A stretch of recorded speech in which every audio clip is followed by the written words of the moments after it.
नमस्कार दोस्तों। आज मैं क्लॉक का पार्ट 3 लेकर आया हूँ। इससे पहले हम लोगों ने देखा है कि क्लॉक में जो उसका मिनट हैंड होता है वो पर मिनट कितना एंगल बनाता है और आर हैंड जो है वो पर मिनट कितना एंगल बनाता है। उसके बाद हम लोगों ने देखा कि किस तरीके से रिलेटिव स्पीड जो है दोनों हैंड्स का वो क्या होता है 1 मिनट में। तो इसके पहले की वीडियो में ये सारी बातें हम लोगों ने डिस्कस किया है। अब आज जो मैं डिस्कस करने वाला हूँ उसके बारे में पहले बता देता हूँ कि क्या क्या मैं आज डिस्कस करूँगा और ये कितना इम्पोर्टेंट है ये भी मैं बता दूँगा।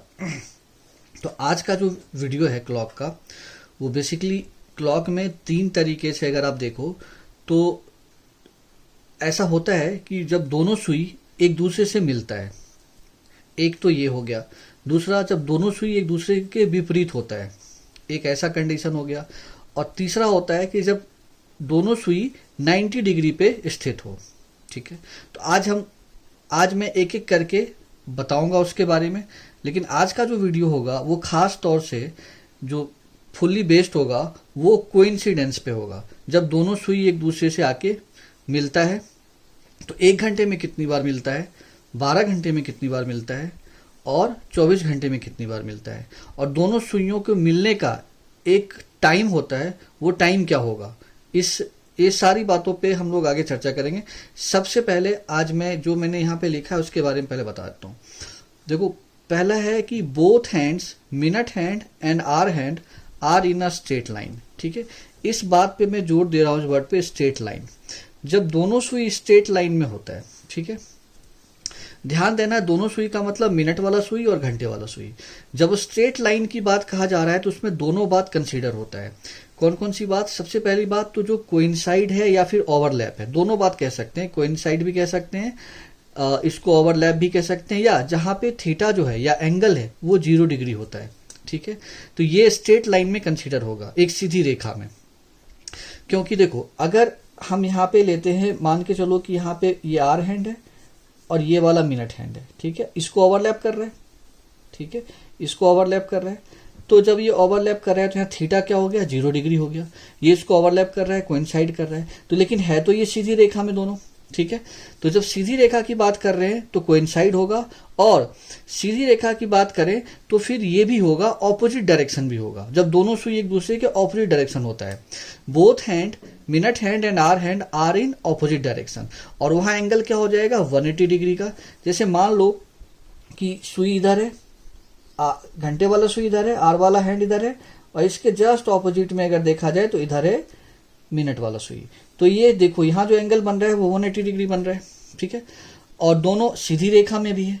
तो जब भी सीधी रेखा की बात हो या स्ट्रेट लाइन की बात हो तो कोइंसिडेंस, जब दोनों एक दूसरे को ओवरलैप करते हैं, और ऑपोजिट, जब दोनों सुई एक दूसरे के ऑपोजिट होते हैं, मतलब एंगल 0 डिग्री होगा या 180 डिग्री होगा, ये दोनों ही कंसीडर होता है स्ट्रेट लाइन में। ठीक है, तो ये बात आपको समझ में आ गया होगा कि स्ट्रेट लाइन का जब भी क्वेश्चन आए तो इसका मतलब ये समझो कि दोनों बातें आपसे पूछा जा रहा है, कोइंसाइड भी पूछा जा रहा है और ऑपोजिट भी पूछा जा रहा है। उसके बाद जो है नेक्स्ट वो है राइट एंगल। राइट एंगल का मतलब हो गया कि जब दोनों सुई 90 डिग्री पे स्थित हो।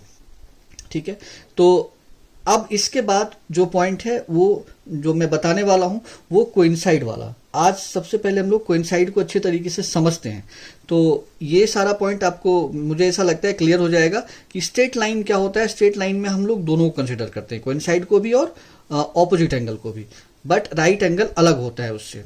ठीक है, आगे चलते हैं, नेक्स्ट पॉइंट को डिस्कस करते हैं।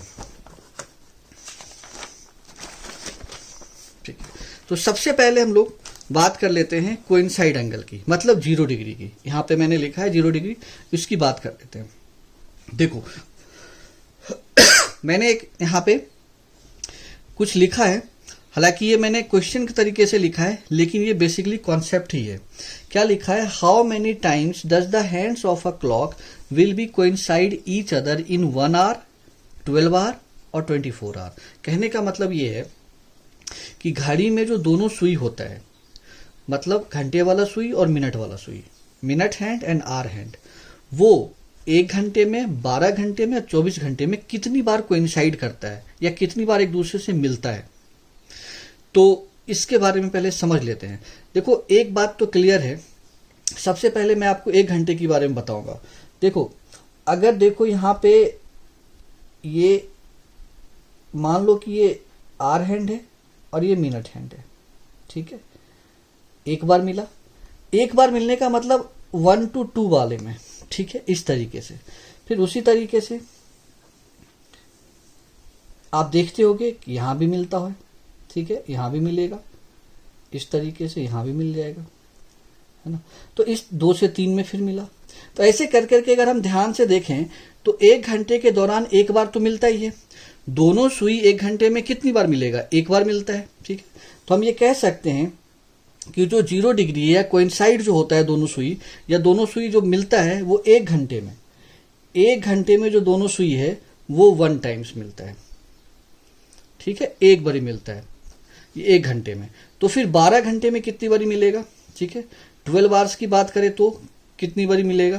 तो देखो 12 आवर्स में क्या होता है कि जो कोइंसाइड होता है 12 घंटे में, 12 घंटे में अगर मैं कोइंसाइड की बात करूं, 12 आवर्स में अगर बात करूं तो वो कोइंसाइड करता है 11 टाइम्स, ठीक है, वो 11 बारी मिलता है 12 घंटे में, ठीक है। अब आपका क्वेश्चन होगा कि ठीक है 1 घंटे में एक बारी हो रहा है तो 12 घंटे में 12 बारी होना चाहिए, लेकिन ऐसा इसलिए नहीं होता है, वो मैं अभी आपको बता रहा हूं ये किस लिए नहीं होता है। देखो एक टाइम होता है जहां पे ये जो मीटिंग टाइम है जहां पे वो मिलता है, वो वहां पे वास्तविक में 2 घंटे के ड्यूरेशन में एक बार नहीं मिल पाता है। अब वो कौन सा ड्यूरेशन होगा? तो देखो मैं आपको बता रहा हूं, अब थोड़ा यहां पे देखो ध्यान से, 11 से 1 थोड़ा ध्यान से देखना, ठीक है। देखो सबसे पहले 11 बजा, ठीक है, तो 11 जब बजेगा तो ये मिनट वाला हैंड यहाँ पे होगा, ठीक है, यहाँ पे हो गया।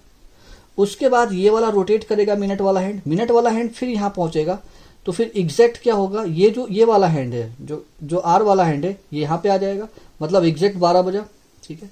अच्छा अब देखो मैंने टाइम क्या लिया था, मैंने टाइम लिया है 11 to 12, ठीक है, और फिर 12 to 1, ठीक है, 2 ड्यूरेशन लिया है मैंने।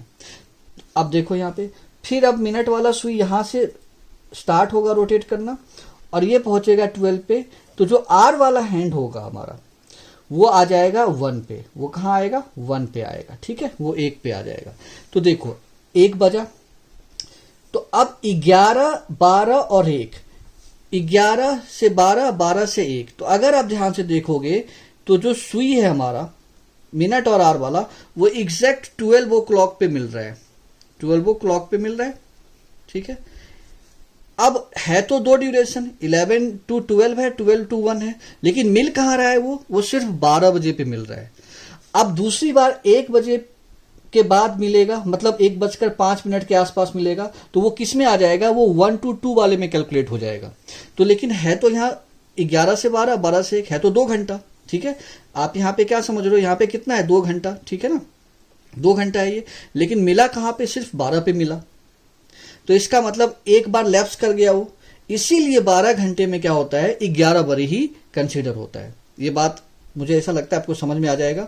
तो अब 24 घंटे की बात कर लेते हैं। तो देखो 24 घंटे की जब हम बात करते हैं तो 24 घंटा एकदम सिंपल है, इसी 12 घंटे का 2 टाइम्स हो जाएगा। तो 24 घंटे में जो दोनों सुई है वो कितनी बार मिलेगा? तो 11 into 2 कर लेते हैं तो 22 टाइम्स, ठीक है, ये 22 टाइम्स मिलेगा। तो मुझे ऐसा लगता है आपको समझ में आ जाएगा कि 1 घंटे में कोइंसाइड 1 बारी होता है, 12 घंटे में 11 बारी होता है, लेकिन आपको मैंने बताया कि किस समय वो लैप्स करता है। तो 11 से 12, 12 से 1 में सिर्फ 12 पे मिलता है, 2 घंटे में सिर्फ 1 बार, इसलिए 12 घंटे में 11 बारी होता है। उसके बाद 24 घंटे में ये 11 का 2 गुना कर देंगे तो 22 टाइम्स हो जाएगा। तो मुझे ऐसा लगता है कि कोइंसाइड का जो मैंने आपको बताया अभी कॉन्सेप्ट 1 घंटे, 12 घंटे, 24 घंटे, वो बेहतर तरीके से समझ में आ जाएगा। अब चलते हैं नेक्स्ट पॉइंट पे। अब यहां देखते हैं, देखो यहां पे मैंने कुछ लिखा है, at what time will the hands of a clock meet together. ठीक है, बहुत सिंपल लैंग्वेज में मैंने लिखा है। मतलब इसका मतलब यह है कि घड़ी में वो कौन सा समय होगा, ठीक है, वो कौन सा टाइम होता है या क्या समय होता है जब दोनों सुई मिलता है एक साथ, ठीक है। तो ये बार बार ये होता है भाई, 1 घंटे में एक बार तो मिल रहा है, आपको मैंने बताया अभी कोइंसाइड होता है।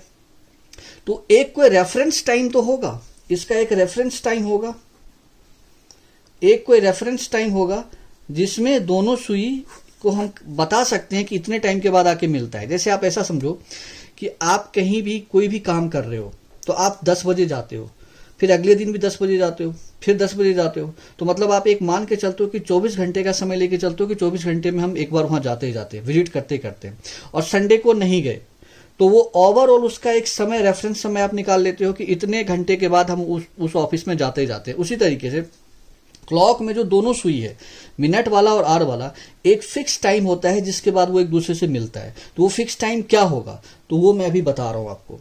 देखो, जैसे इसका फिक्स टाइम अभी आपको मैंने बताया था इसके पहले जस्ट, कि 11 टाइम्स जो है 12 घंटे में अगर मैं बात करूं तो 11 बारी मिलता है, दोनों सुई कोइंसाइड करता है, ठीक है, ये बात क्लियर है। 11 बारी 12 घंटे में मिलता है। तो एक बारी मिलने का टाइम क्या हो जाएगा, एक बारी मिलने का टाइम हो जाएगा 12/11 हो जाएगा, ठीक है। अच्छा, मुझे मिनट के फॉर्म में निकालना है कि कितने मिनट के बाद बार बार वो मिलेगा। तो ये 12 घंटे को मिनट में बदलने के लिए क्या करना पड़ेगा, 60 से मल्टीप्लाई करना पड़ेगा, करेक्ट। ये कितना हो जाएगा, 720/11। तो ये जो 720/11 मिनट आ रहा है, ये किस में आ रहा है, मिनट के फॉर्म में आ रहा है। इतने टाइम्स के बाद दोनों सुई बार बार एक दूसरे से मिलता है। इसको मैं अगर मैं मिक्स फ्रैक्शन में बदल दूं तो 65 हो जाएगा ये, और 5 हो जाएगा, बाई 11 हो जाएगा। तो ये एक टाइम हो गया, रेफरेंस टाइम हो गया दोनों सुई को मिलने का। इतने मिनट के बाद दोनों सुइयां घड़ी में बार बार मिलती है। इससे एक चीज और पता कर सकते हैं हम कि अगर दोनों सुई इस टाइम से पहले मिलता है तो आपका जो घड़ी है वो फास्ट होगा, करेक्ट। इस टाइम से पहले अगर मिल जाता है, 65/11 मिनट से पहले अगर दोनों सुई मिलता है तो आपका घड़ी फास्ट है, मतलब गेन कर रहा है, ठीक है, ये भी पता कर सकते हैं। और इस टाइम के अगर बाद मिलता है, ठीक है, बाद मिलता है, तो वो घड़ी क्या कर रहा है, लूज कर रहा है, ठीक है, लूज कर रहा है, मतलब आपका घड़ी जो है वो स्लो है। तो इससे ये भी पता चल जाता है। तो ये आप ध्यान रखना, ये एक रेफरेंस टाइम होता है क्लॉक में दोनों सुई के मिलने का, ठीक है। तो मैं ऐसा उम्मीद करता हूं कि आज जो मैंने आपको बताया वो चीजें समझ में आएगा। और मैं बार बार कहता हूं कि वीडियो को आप 1-2 बार देखा करो तो और बेहतर से समझ में आएगा। धन्यवाद।